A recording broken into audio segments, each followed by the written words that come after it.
है। हल्दी घाटी युद्ध के बाद महाराणा प्रताप अपनी प्रतिज्ञा का पालन करने के लिए वनवासी जीवन व्यतीत करने लगे। उनके पास पर्याप्त संपत्ति नहीं थी, तो उनके वित्त मंत्री भामाशाह ने अपनी सारी सुख सुविधा को छोड़कर अपने राजा को स्वयं का धन 25 लाख रुपए व राजकोष में 20,000 अशर्फियां देश के लिए अर्पित की, जिससे महाराणा प्रताप ने 12 वर्षों तक अपनी सेना को संगठित किया, सैन्य शक्ति को बढ़ाया और मेवाड़ मातृभूमि को आजाद करवाया।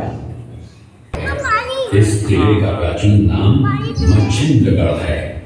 इस किले का निर्माण महाराणा कुंभा ने करवाया था। इस किले के अंदर 9 मई 1540 ईस्वी में महाराणा प्रताप का जन्म हुआ था। इस किले की ऊंचाई समुद्र तल से 3,568 फीट की है। इस किले की दीवार 36 किलोमीटर तक फैली हुई है। इस दीवार का नाम ग्रेट वॉल ऑफ चाइना के बाद द्वितीय पायदान पर दर्ज है। इस किले के अंदर 360 प्राचीन मंदिर हैं। उन मंदिरों में से जग प्रसिद्ध महादेव का मंदिर सबसे प्राचीन है।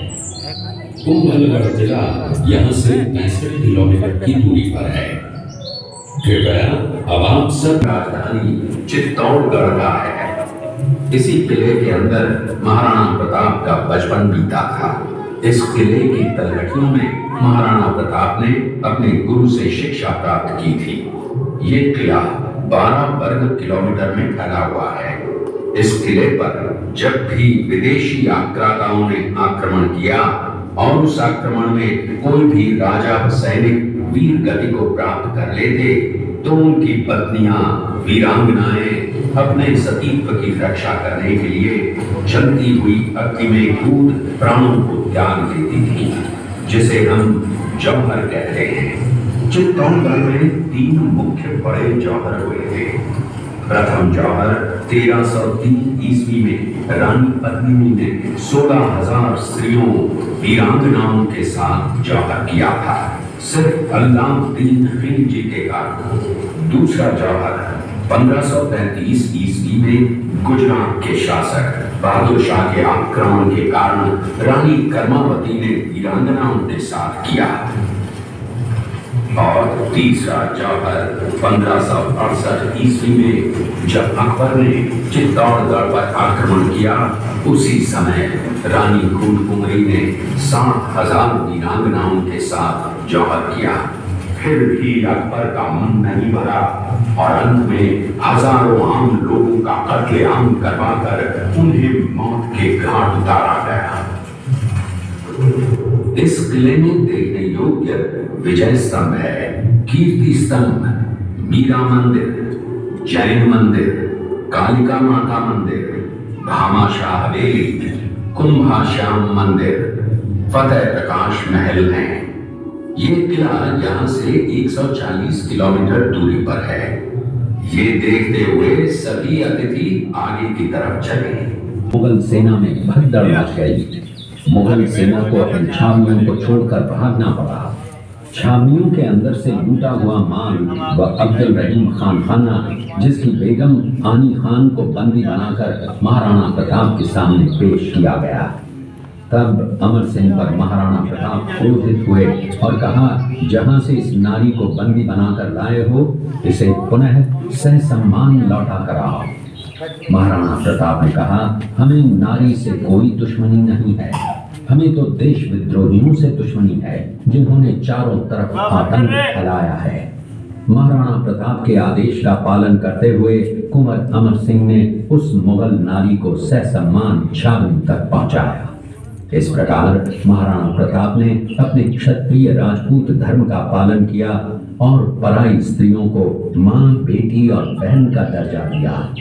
ये है महाराणा प्रताप का चरित्र और नैतिक उदारता का परिचय। एक ऐसी मां थी जिसने अपने पुत्र का बलिदान देकर राजवंश की रक्षा की। उस मां का नाम पन्नाधाय था। पन्नाधाय जाति से गुर्जर थी। वो एक राजकुमार की धाई मां थी। उसी किले के अंदर की एक घटना है। मेवाड़ की एक ऐसी मां थी जिसने अपने पुत्र का बलिदान देकर राजवंश की रक्षा की थी। उस मां का नाम पन्नाधाय था। पन्नाधाय जाति से गुर्जर थी। वो एक राजकुमार की धाई मां थी।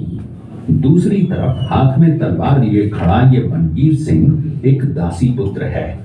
ये कुंवर उदय सिंह की हत्या करके मेवाड़ की राजगद्दी प्राप्त करना चाहता था। एक रात्रि बनवीर सिंह को मौका मिला। वो राजकुमार उदय सिंह के बड़े भाई विक्रमादित्य सिंह की हत्या करके राजमहल की तरफ आगे बढ़ा। इसकी सूचना पन्नाधाय को लग गई। कुछ समय तक पन्नाधाय चिंतित हुई। तभी पन्नाधाय ने अपने पुत्र चंदन को राजसी कपड़े पहनाकर पलंग पर सुला दिया और उदय सिंह को एक टोकरी के अंदर छिपाकर पत्तों से ढक के महल के बाहर निकालकर गुप्त रास्ते से कुंभलगढ़ भेज दिया। तलवार लेकर राजकक्ष में आया तो उसने पन्नाधाय से कड़क आवाज में उदय सिंह के लिए पूछा तो पन्नाधाय ने चंदन की तरफ इशारा किया। बनवीर ने चंदन को उदय सिंह समझकर चंदन की हत्या कर दी और ये समझने लगा कि मैंने राजकुमार उदय सिंह को मार दिया। वही राजकुमार बड़े होकर राजा बने और अपने नाम का उदयपुर नगर बसाया जो यहाँ से 40 किलोमीटर दूर है। और उन्हीं के पुत्र महाराणा प्रताप हुए जिन्होंने हल्दी घाटी का युद्ध लड़ा और आज हम लोग उनका इतिहास यहाँ पर देख रहे हैं। ये देखते हुए सभी अतिथि आगे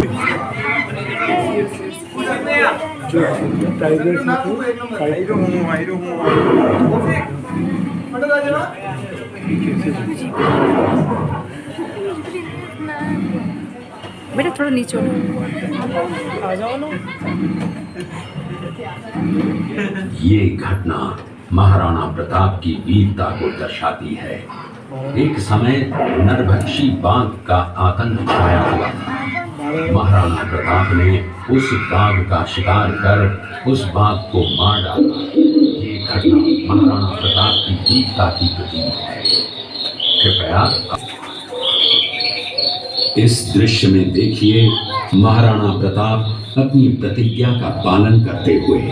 महाराणा प्रताप ने प्रतिज्ञा की थी कि जब तक अपनी मातृभूमि को शत्रुओं से मुक्त नहीं करा लेता तब तक न तो मैं महलों में रहूंगा, न किसी धातु के पात्र में भोजन करूंगा, न किसी गद्दी के बिछौने पर सोऊंगा। पत्ते ही भोजन के पात्र होंगे, जमीन ही बिछौना होगा। इस प्रतिज्ञा का पालन उन्होंने 21 वर्षों तक जंगलों में रहकर किया। इस दृश्य में देखिए महाराणा प्रताप वृक्ष के नीचे बैठकर पत्तों पर खाना खाते हुए। इसी कारण हम आज भी महाराणा प्रताप को श्रद्धा व सम्मान से याद करते हुए देशभक्ति की प्रेरणा प्राप्त करते हैं। ये दृश्य महाराणा प्रताप और सुविख्यात स्वामी भक्ति घोड़े चेतक के अंतिम मिलन का है। हल्दी घाटी युद्ध के बाद चेतक घोड़े ने 22 फीट के बरसाती नाले को पार किया। ये उसी समय का दृश्य है। पास में खड़े महाराणा प्रताप के छोटे भाई शक्ति सिंह हैं, जो पहले मुगल सेना में थे। बाद में वो महाराणा प्रताप की तरफ आए, माफी मांगी और अपना घोड़ा महाराणा प्रताप को दिया।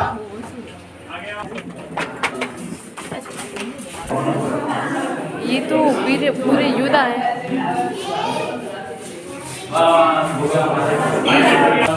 ये योद्धा है पूरे, ये योद्धा है उनके सैनिक मैन।